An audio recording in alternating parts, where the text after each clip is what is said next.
안녕하세요. 디스멘털입니다. 영하의 칼바람이 부는 2026년 1월 30일 아침, 미국 캘리포니아와 뉴욕의 삼성전자 스토어 앞은 이른 새벽부터 몰려든 인파로 북새통을 이뤘습니다. 사람들은 언손을 입김으로 녹여가며 매장 문이 열리기만을 기다립니다. 마치 블랙 프라이데이 때나 볼 법한 이 진풍경, 도대체 이들은 무엇을 사기 위해 이 추위 속에서 밤을 지새운 걸까요?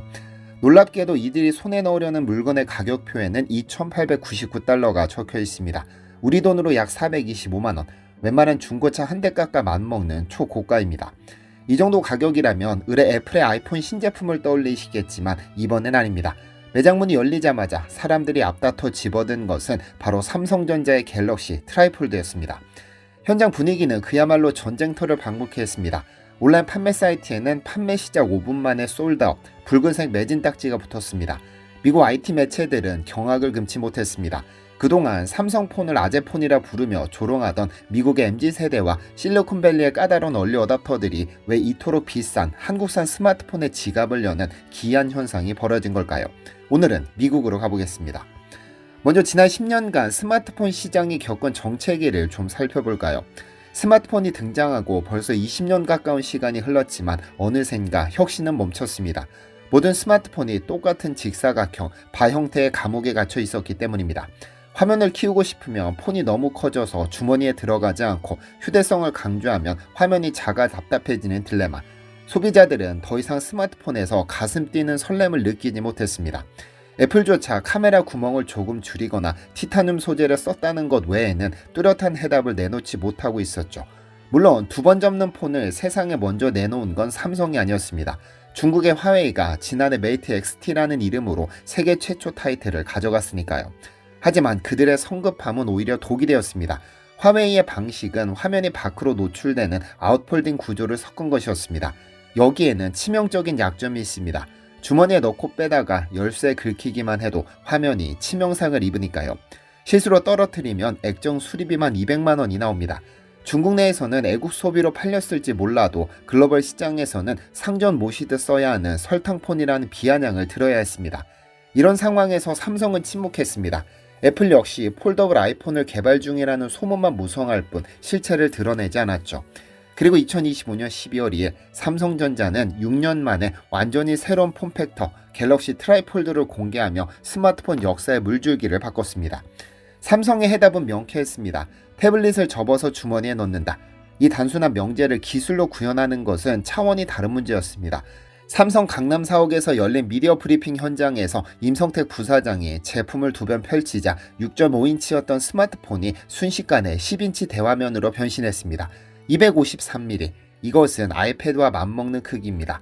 화면이 3개인 덕분에 유튜브 영상을 보면서 동시에 인터넷 검색을 하고 카카오톡까지 띄워도 화면이 남아도는 넉넉한 크기. 그런데 착하고 다시 접으면 164.8mm로 줄어듭니다. 우리가 흔히 쓰는 바형 스마트폰 크기가 되는 것이죠. 주머니에 쏙 들어가는 아이패드, 이것이 삼성이 제시한 트라이폴드의 정체성이었습니다. 경쟁사들이 흉내만 낼 때 삼성은 완성도에 집착했습니다. 가장 큰 차이점은 접는 방식이었습니다. 화웨이가 화면을 밖으로 노출시켰다면 삼성은 화면 양쪽을 모두 안으로 접어버리는 G자형 인폴딩 방식을 택했습니다. 마치 대문을 닫아 걸듯 소중한 메인 디스플레이를 기기 안쪽으로 완벽하게 숨겨버린 겁니다. 덕분에 이동 중에는 외부 충격이나 스크래치로부터 화면이 완벽하게 보호받죠. 그렇다면 접었을 때는 화면을 못 볼까요? 아닙니다. 삼성은 뒷면에 별도의 커버 디스플레이를 하나 더 달았습니다. 접었을 때는 일반 스마트폰처럼 단단하고 편리하게, 펼쳤을 때는 태블릿처럼 광활하게 만든 겁니다. 내구성과 편의성이라는 두 마리 토끼를 다 잡은 이 영리한 설계에 미국 소비자들은 400만 원이라는 거금을 기꺼이 지불하기 시작했는데요. 하지만 미국 소비자들이 이 425만 원짜리 기기에 열광한 결정적인 이유는 따로 있습니다. 바로 압도적인 기술 격차입니다. 사실 스마트폰을 접는다는 건 단순히 종이 접듯이 반으로 뚝 접는 게 아닙니다. 수만 번을 접었다 펴도 깨지지 않아야 하고 접히는 부분에 주름이 생기지 않아야 합니다. 이게 말처럼 쉬운 기술이 아닙니다. 중국의 화웨이가 내놓은 메이트 XT를 보면 알 수 있습니다. 화면을 펼칠 때마다 미세한 주름 소리가 나고 밝은 곳에서 보면 접히는 부분이 울퉁불퉁하게 우는 현상이 발생합니다. 마치 다림질을 잘못한 와이셔츠처럼 말이죠.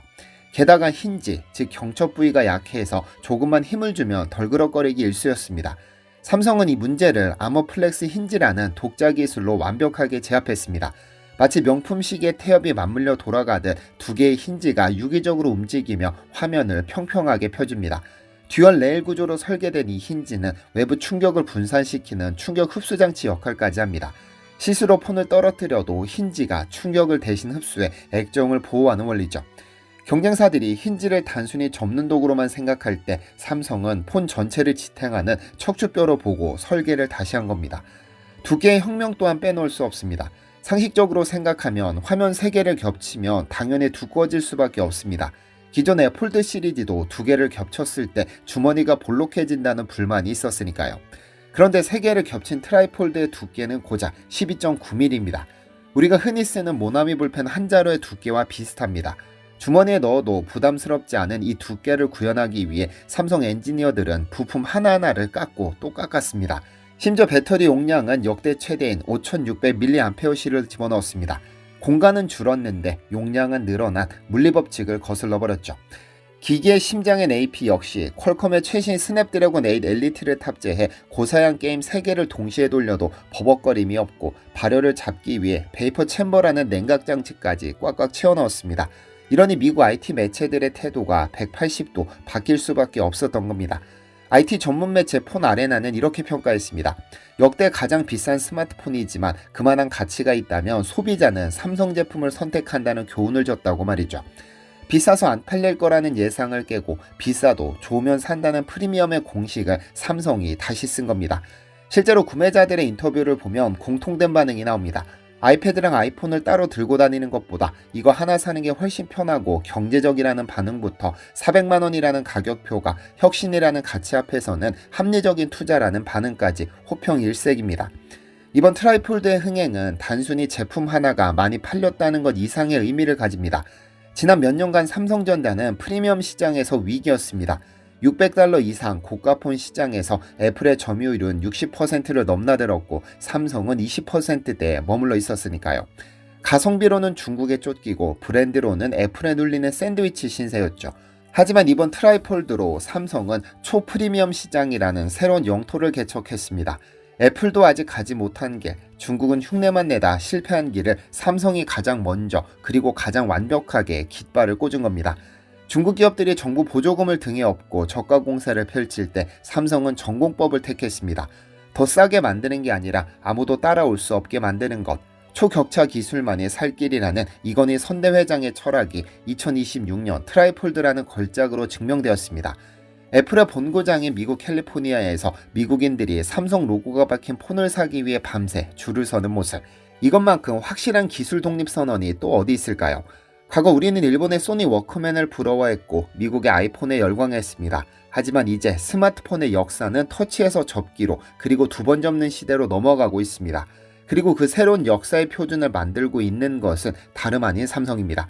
남들이 가지 않은 길을 묵묵히 걸어와 끝내 세상에 없던 물건을 만들어낸 뚝심을 응원합니다. 이상 팩트로 기술을 읽는 DC멘터리였습니다. 시청해주셔서 감사합니다. DC멘터리에서는 여러분의 제보를 기다립니다. 제 채널에서 다뤘으면 하는 뉴스 또는 널리 알려졌으면 하는 영상은 DC멘터리 네이버.com으로 제보해 주시면 소중히 제작하겠습니다.